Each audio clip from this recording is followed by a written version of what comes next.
Naisip mo na ba kung bakit maraming Muslim ang hayagang ipinapahayag ang kanilang mga plano na sakupin ang kanluran? Sasakupin namin kayo at gagawing alipin Papasok ang Islam. sa bawat bahay at ang inyong mga anak ay magiging mga Muslim. Bakit nila sinasabi ng lantaran? Parang taliwas ito sa inaasahan. Dapat siguro mas magtakiya pa sila. May saysay naman yon. Pero karamihan ay hindi naman. Marami ang gumagawa, pero karamihan ay hindi. Taliwas ba talaga ito sa inaasahan? O baka hindi? May teorya ko. Pero panurin mo muna. Bago ko ipatugtog ang clip, ito si Alan West, isang executive director sa ACU. Hindi ko alam. Dati siyang nasa Texas GOP. Ayos yan. Pakinggan mo siya. Matalino siya. Mukha siyang puting lalaking umitim sa araw. Hindi nagsimula ang kalendaryong Islamiko noong unang may nagbalik loob o nung nagsimula ang Islam na noong 610 AD sa Mecca. Tama. Nagsimula ang kalendaryong Islamiko nang maghijra si Muhammad mula Mecca papuntang Medina noong 622 kasabay ng pagsimula ng karahasan. Kaya ang nangyayari ngayon ay napagtatanto nila sa pamamagitan ng al-hijra o paglipat na maari silang pumasok sa kanluraning sibilisasyon. Magkunwari silang isang reliyon. Hindi ito reliyon. Tama. Ipakita mo sa akin ang relihiyon na nagsasabing dapat kang lumabas at gawing sexual na alipin ang mga babae pagkatapos mong sakupin sila. Oo. Tingin ko may ibang relihiyon din na ganun. Pero ang mga ganitong gawain ay matagal lang nawala, patay, o natutulog na lang. Ilan lang sa mga talata ang dinasa ko dito. Kaya ang prinsipyo nila ay una, migrasyon, populasyon, agitasyon, pagkatapos dominasyon. Iyan ang apat na yugto. Ngayon, itanong mo sa sarili mo, anong yugto na tayo sa Estados Unidos ng Amerika? Kailangan mo na itong itigil. Isang retiradong tenyente koronel ng hukbo. Nasa igto na sila ng migrasyon. At nagsimula na rin ang agitasyon nila. Ang UK, nasa huling yugto na. Si Brandon Shaw ay bumalik sa dating niyang universidad, ang Old Dominion University, para magturo ng Army ROTC. Siya ay binaril at napatay habang nagtuturo ng Army ROTC ng isang individual na nanumpa ng katapatan sa ISIS. At may isang tao, may isang taong sadyang napakatanga. Mas napaaga ang paglayan niya. Supervised release criminal. Isang naturalisadong mamamayan mula Sierra Leone. Hindi nila siya tinanggalan ng pagiging mamamayan at hindi siya ipinadeport pabalik. Sa kung anong paraan, nagawa pa rin niyang makabili ng baril. Pumasok siya sa campus ng kolehiyo, sa silid na yon, at binaril si Brandon Shaw. Pero salamat sa Diyos at ginawa ng mga Army ROTC cadet ang dapat nilang gawin. Pinagtulungan siyang pabagsakin at napatay. Ganito ang kinakaharap natin. Kung di natin alam kung anong yugto na tayo, tingnan ang United Kingdom. Halos nasa ika-4 na yugto na sila. Dumating na ang pambansang karahasan dahil nasa loob na ng tarangkahan ng kalaban. Natutuklasan na ito ng UK. Nasa ika-4 na yugto na sila tulad ng tama mong sinabi. Halos nasa ikalawang yugto na ang Amerika. 4. Nasaan na tayo? Sa paglipat, pagdami, pag-aalsa, at pagdomina. Kailangan nating pigilan ito. Hindi ito relihiyon. Isa itong totalitarian, teokratikong sistemang pampulitika na nakaugat sa paniniil. At sinasabi nito na ikaw ay dapat magpalit ng pananampalataya, ikaw ay magpasakop o mamamatay. Sarili nilang salita yan. Sabi ni Maya Angelou, kapag ipinakita agad ng tao ang tunay nilang ugali, paniwalaan mo sila. Kapag ipinakita ng mga tao kung sino sila, o kapag sinabi nila kung ano ang gagawin nila sa'yo, paniwalaan at pakinggan mo sila. Napakasimple ng idea. Dito ko ulitin ang una kong punto. Bakit mo sa tingin hayagan itong sinasabi ng mga Muslim? Ang Islam ay papasok sa bawat bahay, sasakupin kayo, at gagawin ang kung ano-ano. Maging palihim at maingat ka. Huwag mo akong maintindihan ng mali. May ilang bahagi ring lihim. Kaya kailangan mo maintindihan kung gaano karaming mga braso o galamay ng Islam ang talagang naroon. May tinatawag na lipstick Muslims na matagal ka na niloloko sa pagsasabing ang Islam ay relihiyon ng kapayapaan. Gusto ko na magsuot ng burka at hijab. Wala akong masamang balak. Pabayaan mo na lang ako. Sila ang tinatawag na lipstick Muslims, yung naghijab lang pero karamihan hindi naman talaga nagsusuot. Tulad ng babaeng nagbanta kay Tommy Robinson na papatayin siya kapag lumabas siya. Kung walang moderatong Muslim, matagal ka ng patay. Kaya yun ang tinatawag na lipstick Muslim. Isa yung galamay. Parang gumagawa lang siya ng sarili niyang bagay. Hindi nila kailanman pinupuna ang mga masasamang tao sa sarili nilang komunidad. Kung sinasabi nilang relihiyon nila ay para sa kapayapaan, bakit hindi nila pinipigilan ang mga nagbabanta ng pagpatay at jihad sa atin itong 20 taon? Hindi nila ginagawa. Alam mo kung bakit? Dahil alam nila ang isang layunin. Ang isang layunin ay ang pagiging pinakamataas ng Islam. Lahat ng iba ay nasa ilalim noon. Ang mga galamay ay nasa ilalim. Kaya isa yan sa mga galamay. Isa pang galamay, media, si Mehdi Hasan, mga propagandista. Palaging ginagaslight ng grupo niya ang publiko. Tinitingnan ko ang tweets niya, pero hindi niya kinokondena ang mga pasaway o marahas sa kampo niya. Hindi niya ginagawa yon. Ang ginagawa niya, palagi niyang sinusubok ang gaslighting ng mga katutubo sa pamamagitan ng pagtawag sa kanila ng mga bigot at racist. At yan lang ang palaging ginagamit na salita. At sa totoo lang, ang magandang balita ay hindi na umepekto ang mga label na yan ngayon. Wala na yang ibig sabihin. Wala na yang halaga. Ganoon ang ginagawa niya. Tapos meron pa tayong mga mangangaral. Sina Muhammad Ijaz, ang mga Daba Guys, at napakarami nating halimbawa ng mga yan. Kung sasabihin ko na meron tayong hindi bababa sa 1,000 o higit pang mga video, mga natatanging video ng mga Islamikong iskular at mga dalubhasa na nagbanta sa kanluran, na nagsabi kung ano ang gusto nilang gawin sa kanluran, ibig sabihin, pairali ng Islam, magtatag ng isang kalipato, o sakupin ng anumang anyo ng Islamikong kalipato o emirato, o kung anuman ang gusto nilang itawag dito. Sakupin. Mahigit 1,000 mga video, wala kang makikitang kahit isang kasalukuyang relihiyon na magsasabi ng ganoon. Wala kang makikitang 10 Hindu o Buddhist na magsasabi sa iyo na gusto nilang sakupin ang kanluran. 10. Garantiya ko. 10. Maaring makakita ka ng ilang Hasidic na Hudyo na ganon, pero iba lagi ang kanilang plano. Hindi ito kasing lantad gaya ng sa mga Muslim. At ang tinutukoy ko ay yung mga matitinding Hudyo. Karamihan sa mga Hudyo, dahil kakaunti lang sila, kaya hindi talaga mangyayari ang isang mapanupil na tradisyonal na pagsakop, okay? Pwede silang magkaroon ng impluensya sa mga institusyon ng gobyerno dito at doon, na ayos lang naman. Lahat ng grupo ng tao ay gagawin yon dahil kailangan nilang hanapin ang pinakamainam na paraan para mabuhay. Pero ginagawa rin ito ng mga Muslim.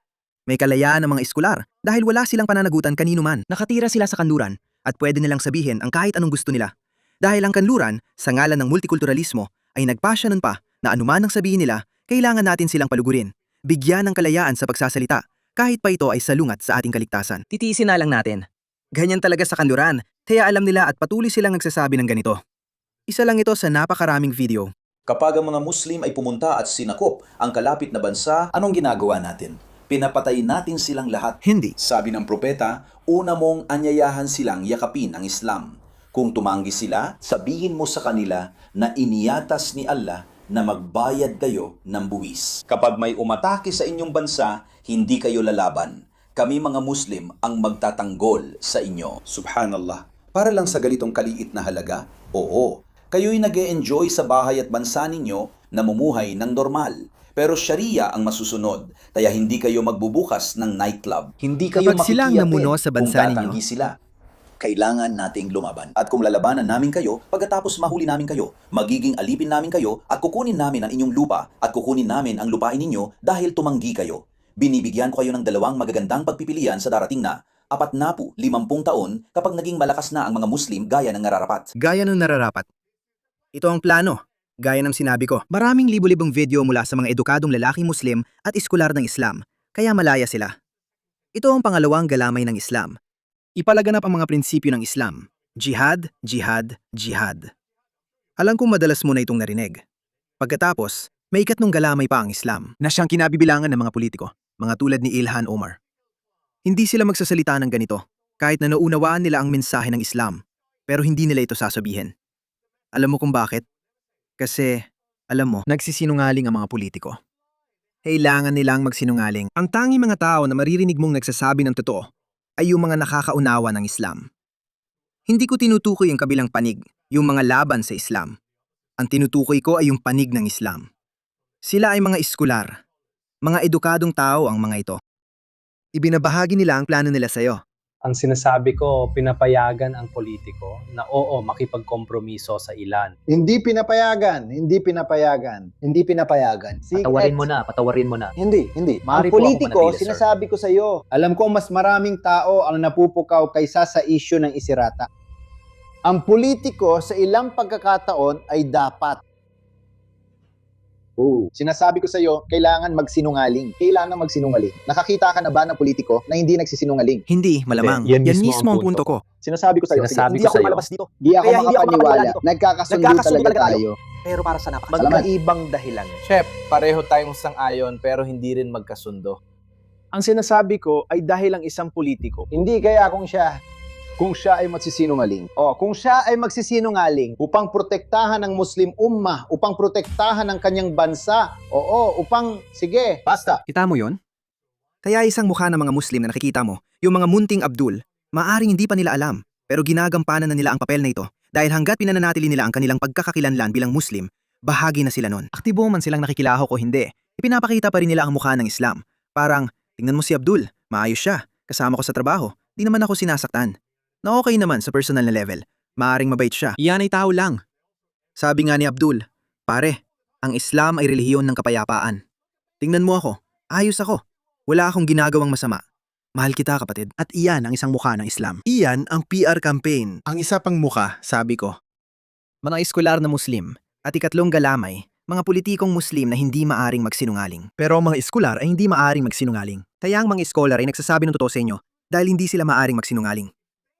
Kung magsisinungaling sila sa ganung antas, sa antas ng Islam, kung ano talaga ang ibig sabihin ng Islam. Ang ibig sabihin ng Islam ay jihad. Ang ibig sabihin ng Islam ay humayo at manakop. Hinahati ng Islam ang mundo sa Darul Harb at Darul Islam, kung saan ang Darul Islam ay bahay ng Islam. Ang Saudi Arabia, gitnang silangan at mga bansang Muslim, nakatatag na ang mga iyon. Tapos, may tinatawag na bahay ng bigmaan, Darul Harb. Kayo yon, ang kanluran. Yan ang sinusubukan nilang gawin. Kaya itong tatlong galamay ng Islam ay naroon ngayon. Kailangan mong makita ang buong larawan. Hindi mo lang dapat makita, isa lang siyang radical at baliw na Islamic scholar. Pero siya lang talaga ang nagsasabi ng totoo, tulad ng taong ito. Ang dahilan kung bakit kailangan mong labanan sila ay dahil sila ay mga Hudyo at Kristiyano. Dapat mong labanan ang mga imperyo sa paligid mo o ang mga hukumat sa paligid mo ng mga Hudyo o Kristiyano hanggang sa magbayad sila ng jizya. At pagkatapos kung paano ito isinasagawa ay nasa hadith. 3 pagpipilian ang ibinibigay sa kanila. Alinman sa magbayad ka ng jizya, o gawin mo ito, o gawin mo yon. Oo, hindi kami humihingi ng paumanhin dyan. Yan ang totoo. Dapat may expansionistang elemento ang iyong reliyon. Kaya, walang sitwasyon o posibilidad ng kapayapaan sa pagitan ng mga Muslim at hindi Muslim. Ang Islam ay isang relihiyong mandirigma. Sa maraming paraan. Hindi ito humihingi ng paumanhin. Ito ay tungkol sa pagpapalawak, pananakop at iba pa. Alam mo, may hindi popular hong opinyon. Sina Daniel Hickey Cachus at Muhammad Hijab. Hindi sila nagsisinungaling tungkol sa Islam. Totoo lang, ipinapakita lang nila ito sa pinakamalinaw na paraan. Kung sa Mehdi Hasan o Busha Sheikh mo, kinukuha Islam mo. Sa mga lipstick Muslim na yan, puro kasinungalingan lang yan. Sinungaling sila. Si Muhammad Jab ay isang sinungaling sa personal na buhay at marami pang ibang bagay. Pero tungkol sa Islam, ang larawan na ipinapakita nila ang totoo. Kaya may libu-libu tayong video ng mga maalam na lalaking Muslim na nagsasabi ng gagawin nila sa kanluran. Kaya kapag titingnan mo ang Islam at mga Muslim, gamitin mo ang pananaw ng tatlong galamay na ito. Sa politika, sina Ilhan Omar, Rashida Tlaib, at ang bagong papasok na si Al-Sayed o anuman ang pangalan niya. Isa siyang ganap na jihadi, ganap na Islamist. Ang biyenan niya ay may mataas na posisyon o malaking donor sa Muslim Brotherhood. Nagsisinungaling sila. May pahintulot sila mula sa mga eskular na pwede silang magsinungaling. Napanood mo ang video, pwede silang magsinungaling. At ang ikatlong galamay, kung gusto mong maintindihan ng Islam, makinig ka sa mga eskular dahil alam nila ang Islam. At alam ko na hindi ito kaaya-ayang panuorin. Dapat patuloy mo akong pakinggan. Patuloy na manood ng mga taong katulad ko upang maintindihan ang Islam at ang ugali ng mga Islamista.